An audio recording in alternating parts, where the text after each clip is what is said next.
Olá, amigos que acompanham mais uma edição do Bom Dia Mercado aqui pelo YouTube. Sejam todos bem-vindos a este canal. Meu nome é Theo Borges e eu estou aqui hoje para fazer junto com vocês o nosso planejamento de trabalho para essa terça-feira, dia 10 de maio, onde teremos jogo muito importante na Premier League, alguns jogos também importantes para a Champions League na La Liga. Temos semifinal da Copa da Turquia, temos jogos da volta da Copa do Brasil. Enfim, vamos comentar um pouco sobre esse jogo. Estou gravando esse vídeo no intervalo de Fiorentina 2, Roma 0, tá? Tá no intervalo de jogo ainda, beleza? Vamos começar lembrando você, óbvio, do sorteio. Todas as edições do Bom Dia Mercado tem sorteio aqui com a minha parceira Betfair de uma banca de R$30 direto na Betfair. Para participar é só você rolar a página um pouco para baixo e conferir no primeiro comentário fixado como que vai funcionar. É bem simples. Hoje mesmo eu já sorteei os últimos 10 vídeos para trás, que eu não tinha sorteado ainda. Já comuniquei os vencedores e a Betfair já vai acreditar para quem venceu. Beleza? Já foram mais de R$3.000 em premiação nessa parceria aqui com a Betfair. Fechou? E antes da gente começar também, é óbvio, eu sempre gosto de pedir para você se inscrever nesse canal se você não é inscrito. É uma excelente forma de você me dar um feedback positivo se está gostando ou não desses planejamentos diários por aqui. Me ajuda muito também no crescimento das métricas para o YouTube expandir, né, a exibição desses vídeos, não só de planejamento, mas também de conteúdo gratuito para outras pessoas que estão chegando agora no mercado. Posso contar contigo? Muito obrigado. Não esquece do like também que ajuda. Beleza, vamos começar? Eu vou começar por La Liga, tá? Vou falar para vocês o que a gente tem de briga aqui na La Liga. Os 3 jogos valem alguma coisa, tá? Vou começar com Valência e Betis, que foi a reedição da final da Copa do Rei, onde o Betis acabou sendo campeão em êxtase, né? Você olhava no Instagram, parecia que o time estava comemorando há quase, 15 dias o time continuava comemorando. Então realmente foi uma grande festa para o Betis, porém seria muito interessante se o Betis conseguisse uma vaga direta na Liga dos Campeões. Nesse momento, a distância para o Atlético de Madrid aumentou, já que o Atlético de Madrid venceu o Real Madrid no último derby, né? E a distância foi para 6 pontos. Ainda dá? Ainda dá, são 3 rodadas. Porém, se o Atlético de Madrid vencer um jogo, já fica muito difícil para o Betis. E esse jogo é muito decisivo, né? Porque pode ser que o Atlético de Madrid empate e o Betis consiga pontuar. Então eu acredito que esse é um jogo que o Betis vai querer muito. O Valência não tem muito o que fazer, né? Não foi campeão da Copa do Rei, não vai conseguir vaga na Conference League e nenhuma outra competição europeia. Eu acho muito difícil, né? A distância aqui para o Villarreal são 11 pontos e ainda tem 9 para disputar, então não tem como. Então esse jogo só interessa o Betis. Mesmo assim, eu acredito que o Valência vai querer dar um troco ali, colocar uma água no chope do Betis ou estragar esses planos do Betis para a Champions League. Então a gente pode ter um jogo disputado e eu viria para cá para ficar de olho num Leia, a pior equipe em campo, tá bom? Deixa eu dar uma olhada para ver se a gente tem alguma informação no PDF de apoio. É complicado levar a estatística em conta nesse jogo onde para o Valência não vale nada, né? O Valência saiu na frente dentro de casa em quase 55% das vezes que jogou, mas só manteve 29% de vitória, né? Eu acredito que é pouco. É um time também que tomou vários gols dentro de casa, né? Marcou 24, sofreu 21, então é um excelente time para um ambas marcam, né? Já o Betis teve 41% de situações onde ele saiu na frente e em 47% delas ele conseguiu manter essa liderança. Não é uma defesa ruim, pelo contrário, acredito que são 2 boas defesas, para ser bem sincero. Não acredito num jogo de extremo, um jogo para muitos gols, mas a gente tem um real interesse do Betis aqui. Em relação a bolas paradas, o time do Valência é bom pelo alto, mas é ruim na defesa. É bom na parte ofensiva, mas ruim defensivamente. O Betis é muito mais controlado, né? Muito mais equilibrado nesse aspecto. Ele é melhor ofensivamente, consegue se defender bem defensivamente. E o Valência tem problemas com contra-ataque. É um time que não consegue fazer uma boa transição defensiva. É um jogo que indica para a gente uma possibilidade de 2 gols, mas eu não viria com uma expectativa tão grande assim para mais do que isso. A não ser que o Valência realmente queira dar um troco no Betis, queira complicar a vida do Betis por conta dessa final que teve da Copa do Rei, tá bom? Dá para marcar a bola parada por aqui? Acho que dá, né? Mas não é assim o suprassumo das 2 equipes, tá bom? Granada e Bilbao. O Granada disputa a vaga aliás, disputa para não cair, vocês não estão vendo aí, eu preciso arrumar essa questão do monitor, o monitor tem 43 polegadas, eu não consegui colocar na tela do radar esportivo.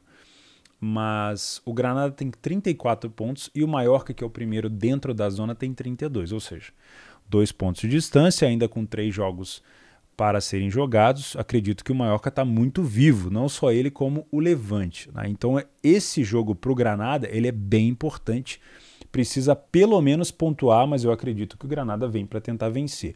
O Bilbao, apesar da distância para a Europa League, ainda tem chance de pegar uma vaga na Conference, né? Ali contra o Real Sociedad e contra o Villarreal, eu acredito que o Athletic Bilbao pode sim tentar uma vaga na Conference League e seria sim uma situação importante financeira para o clube também, né? São apenas 1 ponto de distância para o Villarreal e 4 pontos de distância para a Sociedad. Não é tanta coisa para um campeonato que ainda falta 3 partidas. Tá? Então eu acredito em necessidade das duas equipes. As odds estão extremamente espelhadas, uma sofrer muito em casa. Né? Então é um time que marcou 21, sofreu 29. Então é uma equipe também boa para ambas marcam. Já o Bilbao não consegue manter uma boa campanha em casa. Desculpa, fora de casa. Olha só, a média de gols marcados pelo Bilbao é menos do que 1 gol por jogo. Né? A do Granada já é fraca, mas a do Bilbao consegue ser pior, né? Na parte de bola parada, o Granada, ele é, como é que eu vou dizer? É pau para toda obra, né? Ele tanto faz quanto sofre 12 gols, né, nessa temporada. E o Bilbao levou vantagem um pouco parecido com o Betis nessa questão de bola parada. Nenhum dos dois times tem problema com contra-ataque. Então daria para marcar aqui as bolas paradas para ficar de olho no desempenho do Granada, né? Que é um time que defende mal, mas ataca bem. Mas não sei se é uma situação para ficar comprando bola parada o tempo todo aqui. Tá? É um jogo que, pelo lado do Granada, indica situações para gol, né? 82% aqui de probabilidade de ter mais do que 1 gol no jogo, porém, pelo lado do Bilbao é mais complicado, porque é uma equipe que realmente tem muita dificuldade de marcar fora de casa. Tá? Então, talvez eu fique só pelo match odds aqui também. E o último jogo, para o Barcelona e Celta de Vigo, você pode falar assim, pô, isso aí não importa de mais nada, porque o gol do Jordi Alba no último jogo, que deu o resultado do Barcelona por 2-1, e se eu não me engano esse jogo foi contra o Betis, né? 2-1 fora de casa, um gol do Jordi Alba com passe do Dani Alves no último lance do jogo, mandou o Barcelona para a Champions League, carimbou a classificação do Barcelona na Champions League. Então, teoricamente, esse jogo não vale de nada? Peraí. Tem sempre alguma pegadinha, né? Por que esse jogo é importante? Porque ainda temos 9 pontos para serem disputados e o Sevilha pode tentar buscar essa segunda colocação. E o que importa para essa segunda colocação? Bom, 3,4 milhões de euros a mais, e é importante, né, financeiramente para um clube como o Barcelona que está passando por um momento difícil, e uma vaga na Supercopa da Espanha. Né? Lembrem-se que, se eu não me engano, vai o campeão e o vice da Copa do Rei, que nesse caso é Valência e Betis, no caso Betis e Valência, o Valência foi o segundo colocado, e o campeão e o vice do Campeonato Espanhol. Então é importante para o Barcelona tentar confirmar essa segunda colocação financeiramente e também por estar na Supercopa do Rei. O Barcelona, por exemplo, o Real Madrid já aconteceu do Real Madrid ser vice-campeão do Campeonato Espanhol e ir lá e ganhar a Supercopa do Rei. Né? No caso é Supercopa da Espanha, não é a Supercopa do Rei. A Supercopa da Espanha e faturar uma grana alta. Então, mesmo sendo vice-campeão, né, se conseguir ser, o Barcelona ainda pode levantar uma boa grana sendo campeão da Supercopa da Espanha. Então, vencer o Celta de Vigo é importante, sim. O Celta de Vigo está aqui na 11ª colocação e não tem mais nenhuma ambição. Agora, vir buscar um back ao Barcelona ao 1,36 não tem sido uma boa, tá? Eu venho acompanhando os últimos jogos do Barcelona e não tem sido fácil buscar esse back Barça. Os últimos jogos do Barcelona em casa, vamos lá. Venceu o Sevilha por 1-0, perdeu para o Frankfurt por 3-2, perdeu para o Cádiz por 1-0, perdeu para o Rayo Vallecano por 1-0 e venceu o Mallorca por 2-1. Também foi um jogo onde no finalzinho ali o Barcelona tomou uma pressão danada. Então assim, eu não venho para trabalhar esse back Barça em 36 porque eu sei do interesse do clube, né? Mas eu não sei se vai ter interesse dos jogadores, porque realmente o Barcelona parece que, e o Xavi até deu uma declaração sobre isso, parece que o Barcelona tirou um peso das costas por confirmar essa vaga na Champions, já que foi uma temporada de tanta renovação, né? Então, eu sinceramente não viria para trabalhar esse back Barcelona, apesar de eu achar que o Barcelona vence. Não deve ser do jeito que eu estou esperando, com um massacre, com pressão alta, não deixando o Celta respirar. O Celta de Vigo venceu o Barcelona por 2-1, olha só. E aí temos aqui uma sequência de vitória do Barcelona. Então eu ficaria de fora desse jogo para trabalhar match odds, talvez no mercado de gols, mas aí só se o Celta estiver perdendo e se expondo demais. Se o Celta de Vigo estiver vencendo, aí é mais complicado buscar gols, porque o Barcelona vai encontrar um time ainda mais fechado pela frente, tá bom? Então fechamos aqui a La Liga. Vamos falar de Premier League, um jogo também extremamente importante para o Liverpool, que empatou contra o Tottenham, né? E viu o City fazer 5 gols no time do Newcastle. Então a situação do Liverpool agora ficou muito complicada. O Klopp também já deu uma declaração falando que é muito difícil, né? Que não imagina o City perdendo ponto nessas rodadas finais, mas tudo pode acontecer. É futebol, é comum de acontecer? Não. É muito difícil realmente, mas tudo pode acontecer. O próximo adversário do City é o Wolverhampton, né, que disputa ainda uma vaga junto ao West Ham para a Conference League. Né? Eu acho que disputar a Europa League já é mais difícil, mas para a Conference League ainda dá. Afinal de contas, o West Ham tem um jogo a mais aqui, né, comparado ao Wolves. E o Liverpool tem que vencer o time do Aston Villa. A odd é de 1,45, sinceramente, pelo peso, pela necessidade, pela pressão que vai carregar esse jogo, eu não viria para trabalhar o back Liverpool, assim como eu não vim para trabalhar o back Liverpool contra o Tottenham, por conta dessa situação de contra-ataque. O Aston Villa também é um time que pode se jogar sem a bola e provavelmente tentar agredir o Liverpool no contra-ataque. Teremos aí, se nada mudar, o confronto do Coutinho contra o seu ex-clube, o confronto do treinador Steven Gerrard contra o seu ex-clube, né, uma lenda do clube. O Aston Villa briga 7-2, olha só.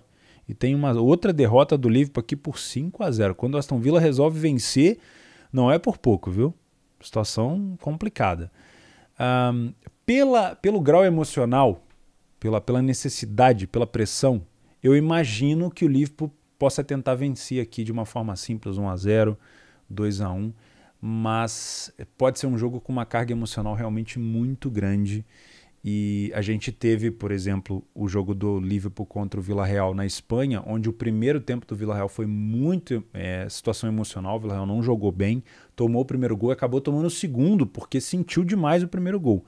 Então, vendo o City se distanciar, sabendo que o City pode abrir uma distância ainda maior e não podendo perder ponto aqui, não podendo nem empatar com o Aston Villa, talvez se o Aston Villa marcar primeiro, a situação fique ainda mais complicada, tá? Então eu não venho para trabalhar esse back Liverpool ao 1,44, mas no decorrer do jogo eu posso sim me expor no match odds ou em lay ao Liverpool depois que ele tomar um gol, se sentir que o Liverpool acabou sentindo a parte emocional, como foi com o Villarreal, ou até buscar uma situação de alavancagem de uma virada do Liverpool. São situações completamente hipotéticas aqui, eu só estou criando o cenário de como eu viria para trabalhar, tá? Vamos dar uma olhada no PDF de apoio. Nós temos o Liverpool continuando com aquela média excelente de gols de cabeça, né? O Aston Villa é um time que toma bastante gol de cabeça, apesar de marcar 11, também sofreu 11, né? Então isso é uma situação que vale a pena ficar de olho. O Liverpool tomou 6 gols apenas de cabeça e marcou bastante gol também, ó. 50% dos jogos do Aston Villa em casa são de ambas marcam. O Liverpool tem um dos melhores desempenhos fora, não perde uma partida fora desde a partida contra o Leicester em 2021 ainda, então está numa invencibilidade muito boa o time do Liverpool. Tem uma média dos jogos que ele joga fora de casa em 71% das vezes é um time que sai na frente do placar, então ele acaba dando uma confiança para se buscar o back, mas tem todo esse cenário que eu gosto de fazer, essa análise mais ampla, né? Não é uma coisa só tipo assim, ó, o Liverpool é favorito, precisa vencer back. Calma. Existe toda uma carga emocional, né? E a gente precisa analisar um contexto, na minha opinião, um pouco mais amplo. Então eu vou evitar esse back Liverpool, pelo menos de início para match odds. Talvez, se o Liverpool me surpreender de ser realmente um massacre, os caras entrarem com muita vontade, aí pode ser que eu me exponha, e ficar de olho nessas bolas paradas do Liverpool aqui, que podem ser sim fatores de decisão desse jogo, tá bom?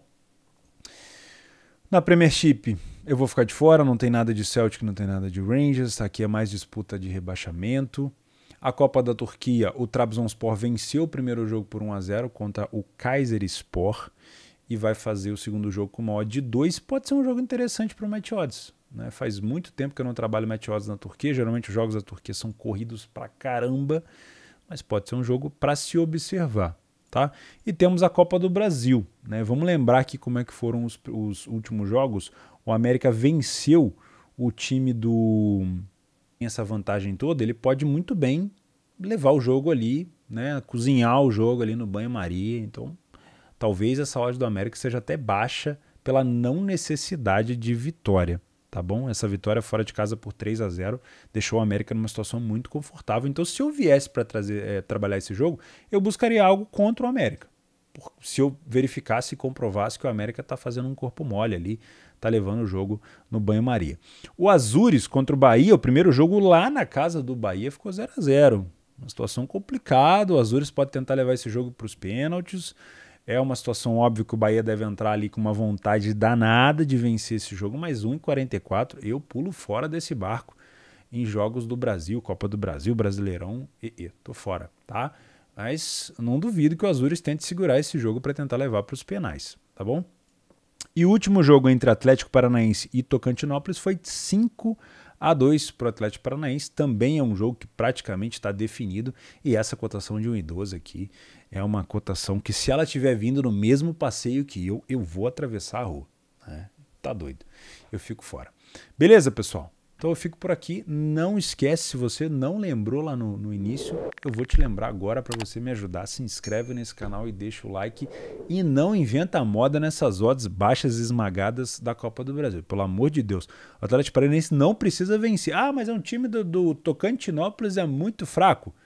Não tem problema, os caras já meteram 5-2. Né? O América é a mesma coisa. Cuidado para não se enfiar onde você não tem metodologia. Faz o simples, que é o simples que vai te levar bem mais longe do que essa galera que fica tentando inventar metodologia emocionante, vai ficar clicando toda hora. Beleza? A gente se vê então no Telegram, no Leitura e obviamente amanhã por aqui. Um grande abraço a todos.